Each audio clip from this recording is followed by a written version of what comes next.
안녕하세요, 그릭입니다. 오늘 이렇게 카메라를 틀게 된 이유가 제가 캠핑 영상을 이렇게 주기적으로 촬영해서 올리고 있잖아요.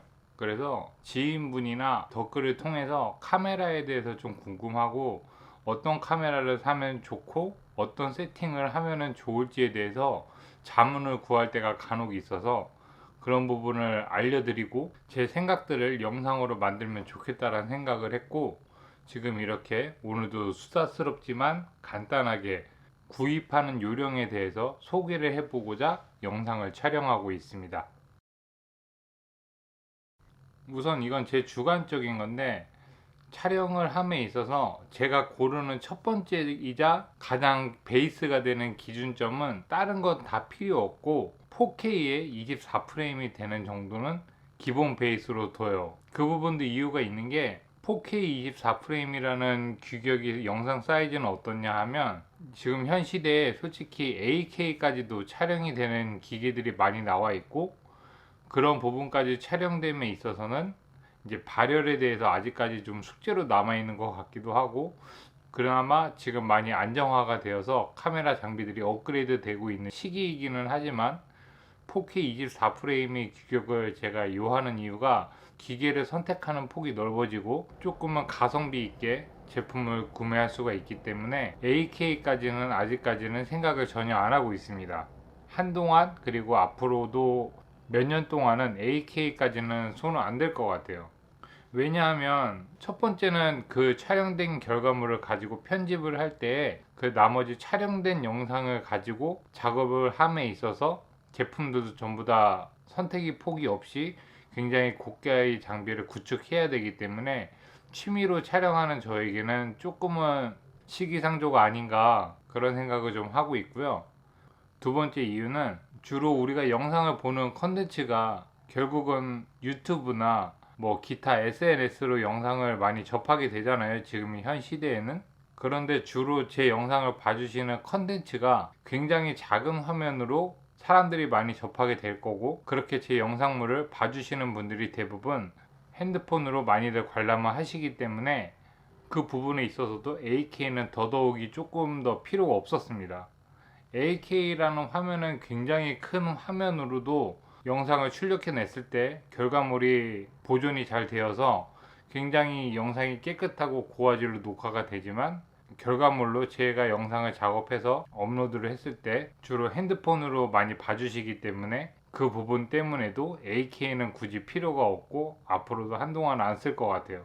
그래서 저는 기본 카메라를 고르는 지금의 기준은 4K 24프레임 이상만 되면 된다는 게 제 기본적인 영상 장비를 꾸리는 기본 베이스입니다.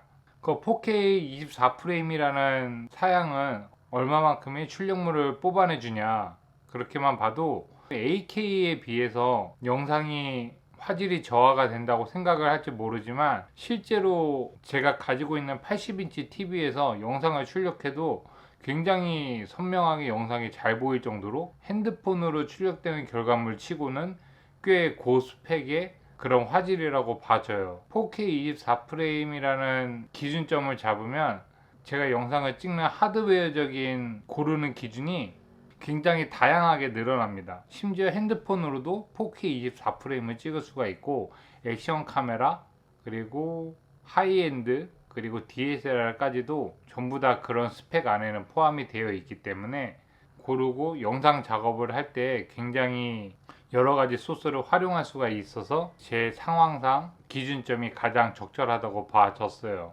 그러면 이제 카메라 추천인데, 제가 어떤 분하고 이런 대화를 해봤거든요.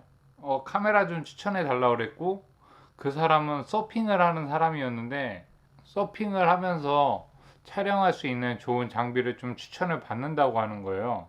그러면서 제가 이번에 산 A7M4라는 DSLR 카메라를 되게 관심 있게 보면서 물어봐 주신 분이거든요.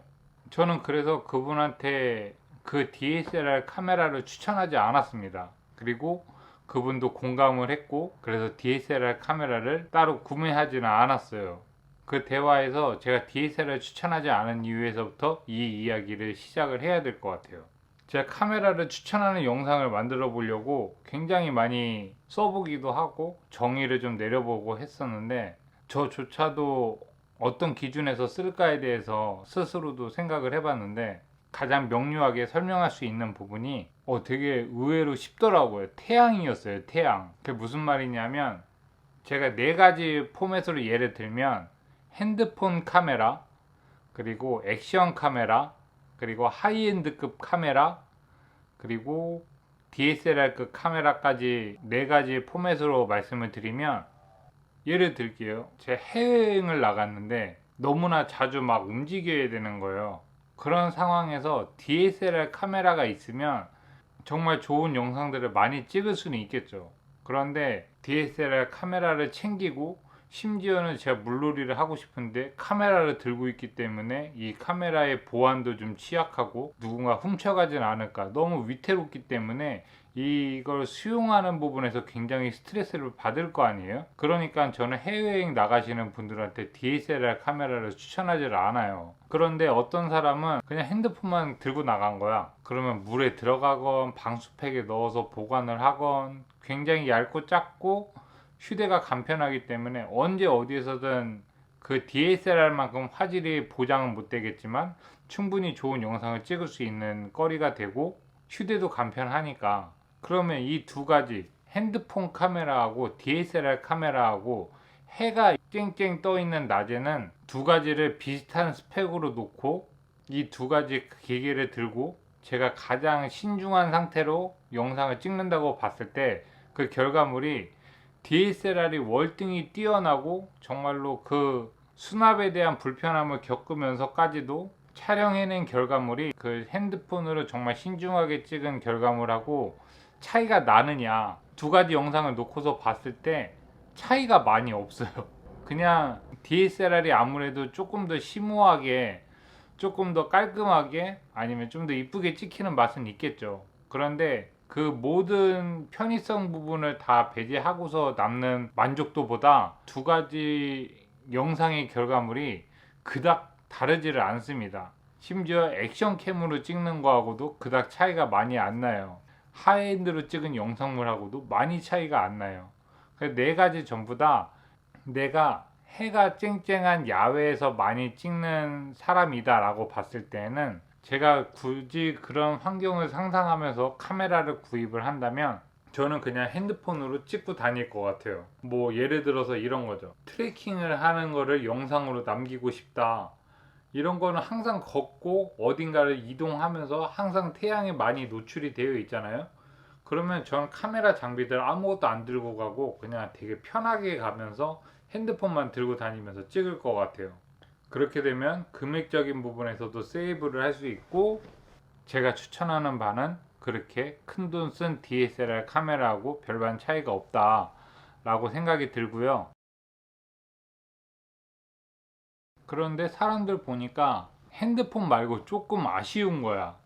핸드폰으로 찍는데 살짝 뭔가, 제가 가끔 소스로 저도 비롤이나 이런 것들 중에서 급하게 찍을 때는 핸드폰으로 좀 찍는데 아쉽다라는 생각이 들 때는, 핸드폰으로 찍는다는 거는 단점이 약간 평범해. 뭔가 좀 찍는 맛이 없다고 그래야 될까? 급하게 찍기에는 항상 휴대하고 있기 때문에 좋은데 뭔가 찍는 맛이 좀 덜합니다. 그래서 그럴 경우에 카메라를 알아보시는 분 중에 저는 좋은 선택지라고 할 수 있었던 게 액션캠이라고 생각을 해요. 액션캠 포지션이 장점은 뭐 물속 아니면 하늘 아니면 길을 가면서 언제 어디서든 가장 손쉽게 쉽게 주머니에서 꺼내서 내가 영상을 촬영할 수 있다는 게 장점입니다. 그리고 비현실적으로 광각이기 때문에 굉장히 내가 있는 환경을 가장 노출시켜 줄 수 있는 장비로 정말로 좋은 선택지라고 생각을 해요. 그래서 무언가 장소에 대해서 소개를 하거나 기록을 남기거나 아니면 내가 경험하는 것을 경험시켜 주게끔 할 수 있는 장비로는 액션캠이 정말 좋습니다. 그리고 다양하게 핸드폰보다 더욱더 다이나믹한 앵글을 만들어 줄 수 있기도 하고, 뭐 응용하기에 따라서 굉장히 재미있는 앵글 아니면 일상에서 봐오지 못한 앵글들을 굉장히 많이 담아낼 수가 있는 장비라서 액션캠 하나 정도는 있어도 굉장히 쓸모가 많다고 봐요. 특히 여행이나 뭔가 내가 돌아다니는 브이로그를 함에 있어서도 굉장히 활용도가 높은 장비라고 생각을 합니다. 그런데 실제로 액션캠을 제가 주관적으로 사용을 해보니까 액션캠이 진짜 큰 단점이 뭐냐 하면 이게 방수가 되는 장비로 만들다 보니까 마이크가 굉장히 많이 떨어져요, 능력이. 그래서 수많은 부분에 있어서 영상을 쭉 이끌어 나갈 수 있게끔 해주는 장비로는 긴 러닝타임을 이끌고 가기에는 굉장히 탁하게 들립니다. 시청자 보는 입장에서 이 사람이 야외에 있구나라는 걸 감안하고 영상을 잠깐 봐주는 건 상관이 없는데, 긴 시간 동안 이 영상을 끌고 나가는 부분에 있어서 수음 부분이 굉장히 많이 떨어져요. 그 부분만 빼고는 액션캠이 굉장히 나쁘지 않은 선택지다 라고 생각이 들고요. 그런 부분에서 저는 오즈모 액션이라는 거를 쓰고 있기도 한데, 제가 이 제품을 써보면서 가장 좋았던 부분은 막 이게 자석식으로 뭐 신개념이다 이렇게 말을 많이 하는데, 제가 가장 좋았던 부분은 마이크 수음 부분이 굉장히 기존의 액션캠보다 나쁘지가 않게 되더라고요. 저는 이 오즈모 액션 2라는 장비를 액션캠으로 사용을 하고 있고, 수음 부분은 한 번쯤 고민해 볼 필요가 있고, 그 외에는 가격 대비해서 굉장히 활용도가 많은 장비이기도 합니다. 그럼 본론으로 들어와서 내가 촬영하고 있는 환경 안에서 해가 보이는 상황이다 라고 봤을 때에는 핸드폰에서 액션캠까지도 충분히 활용하기 좋은 카메라 장비다, 한 번쯤 고민해 볼 만하다라고 추천해 드릴 수 있을 것 같고요. 난 그래도 좀 그 두 가지로는 촬영하는 맛이 안 난다. 무언가 그래도 좀 세련된 사진을 찍고 싶고, 뭔가 추억을 조금 더 영상들의 디테일한 깔끔함이 있었으면 좋겠다. 단함이나 깔끔함이나 뭔가, 저는 그때는 하이엔드급을 추천해 드릴 수 있을 것 같아요. 하이엔드 카메라의 장점은 일단 휴대성 부분에서 주머니 안에 쏙 넣고 아무 때나 영상을 찍어도 영상이 뭔가 핸드폰과 액션캠으로는 비교가 안 될 정도로 영상의 퀄리티가 급 올라갑니다. 그래서 그 기준선을 어떻게 생각하고 싶냐면, 뭔가 DSLR을 쓰기 전에 한 번쯤 공부해 보고 싶을 때 하이엔드가 하나 있으면 좋을 것 같고요. 하이엔드 카메라가 있으면 DSLR을 번접할 수 있게끔 화질의 퀄리티가 핸드폰과 액션캠하고는 비교도 안 될 정도로 선회도나 뭔가 색감이나 이런 게 굉장히 깔끔해지고 풍성해지고 뭔가 고급스러워지기 때문에, 그런 정도까지의 영상의 미를 추구를 한다면 저는 하이엔드 정도는 추천할 수 있을 것 같아요. 촬영물에 있어서 조금은 감각적이고 조금은 세련되게 그렇게 영상을 남기는데 부족함이 없는 카메라라고 추천해 드릴 수 있을 것 같습니다.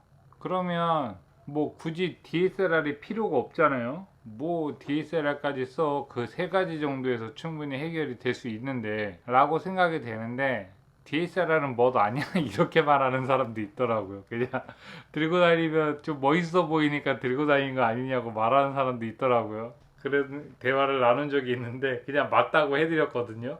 그런데 멋으로 들고 다니는 게 아니고, DSLR을 제가 선택한 이유는 이 세 가지가 뭐 편의성, 휴대성, 다양함, 이런 모든 것들이 다, 세련됨, 이런 것들이 전부 다 됐잖아요. 그런데 DSLR만 할 수 있는 것이 분명히 있습니다. 우선 DSLR의 단점을 말씀을 드릴게요.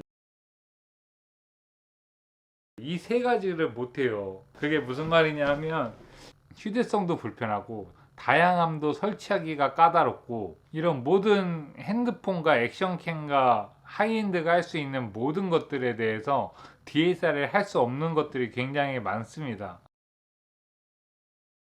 그런데 DSLR이 있으면 이제 뭐가 좋냐 하면, 가장 큰 제 기준에서의 장점은 야간 저조도 능력이에요. 그게 무슨 말이냐면, 밤에 해가 떨어졌을 때 나머지 세 개의 카메라로는, 전에 세 가지 제가 말한 카메라들로는 어떤 카메라로도 찍으면 구려요. 그게 가장 큰 포인트입니다. 해가 내 시야에 없다, 형광등이다, 아니면 뭐 캠핑장 가가지고 어두운 환경에서 사진을 찍는다, 이렇게 밤이나 이런 뭔가 활동을 할 때 심지어 건물 안에 들어가서 해가 없는 환경에 들어가잖아요. 그러면 이 나머지 제가 언급한 세 가지 급의 카메라들로는 영상이 퀄이 구려요. 그게 DSLR을 쓰는 가장 큰 첫 번째 이유이기도 합니다. 그래서 해가 없는 환경에서 촬영하는 장비로는 DSLR 카메라를 이 나머지 세 개의 장비로 커버가 안 될 뿐더러 그 환경에서 세 가지 카메라를 쓴다면 결코 좋은 화질의 영상을 얻을 수가 없어요. 뭐 찍으면 찍을 수는 있겠지만 영상을 출력해내는 작업물로 봤을 때 영상을 거의 못 쓸 정도로 손을 많이 봐야 되거나 거의 못 쓰는 영상 결과물밖에 안 나옵니다. 그래서 DSLR 카메라를 쓰는 첫 번째 기준은 해가 없는 환경에서 좋은 이미지 퀄리티를 뽑고 싶을 때, 좋은 영상의 결과물을 얻고 싶을 때 이 DSLR 카메라를 쓴다고 말씀을 드리고 싶고요. 두 번째는 촬영한 결과물에 대해서 보장률이 굉장히 높다는 겁니다. 아무래도 결과물에 대한 값어치가 준 프로급으로 올라온 영상의 결과물이기 때문에 일단 영상의 퀄리티가 촬영만 됐다면 믿고 그냥 맡겨도 될 정도로 영상의 퀄리티가 굉장히 우수하고 렌즈에 존속되어 있는 이점이기도 한데 기존의 핸드폰 카메라나 액션 카메라나 하이엔드급 카메라의 렌즈들이 굉장히 작잖아요. 물론 그 작은 안에서 심도도 많이 좋아지고 했다고는 하지만 실제로 물리적으로 렌즈의 구경이 큰 기계로 심도가 낮아져 버리니까 사람들이 말하는 아웃포커싱이 있잖아요. 뒤에 흐린 거 뭐 이런 거 여기 좀 흐리죠. 이런 1.8 정도의 심도가 영상에 표현이 되면 굉장히 영상이 깔끔해지고 뭔가 주체가 되는 내 입장에서 나만 보여지는 그런 효과에 대해서도 극적으로 많이 좋아지기 때문에 그런 부분에서도 활용하기 위해서 뭐 DSLR 카메라를 사용하는 것도 있고, 저는 물론 셀프 브이로그를 찍으려고 영상을 많이 사용하기도 하지만 실제로 다른 무언가 대상을 찍거나 다른 작업을 할 때에도 준 프로급으로 조작을 해서 영상을 찍는 맛이 굉장히 좋습니다. 그래서 그 손맛, 뭐 낚시하는 사람들이 손맛 좋다고 하잖아요. 영상을 찍는 손맛이 DSLR이 정말로 정말 좋습니다. 그렇게 정의를 내리고 싶고 오늘도 수다스럽게 여러 가지 내용들을 포함해서 떠들어 봤는데, 간략하게 마무리하면서 정의를 내려보면 해가 있는 환경에서 뭔가 밝을 때 영상을 찍는 장비로는 DSLR이나 핸드폰이나 별반 다를 바가 없다. 그런데 해가 없는 환경이거나 어두운 환경으로 들어갔을 때에는 DSLR을 대체할 수 있는 건 없다가 저희 오늘 영상이 주제가 될 것 같아요. 그래서 오늘 영상은 여기까지 하고요. 오늘 이 영상이 도움이 되었다면 좋아요, 구독, 알림 설정을 부탁드리고, 이 소스를 가지고 내가 어떤 환경에서 영상을 찍을 건지에 대해서 고민하는 부분이랑 대조를 해보시고 좋은 카메라를 구매하시기를 바라면서 영상을 마무리하겠습니다.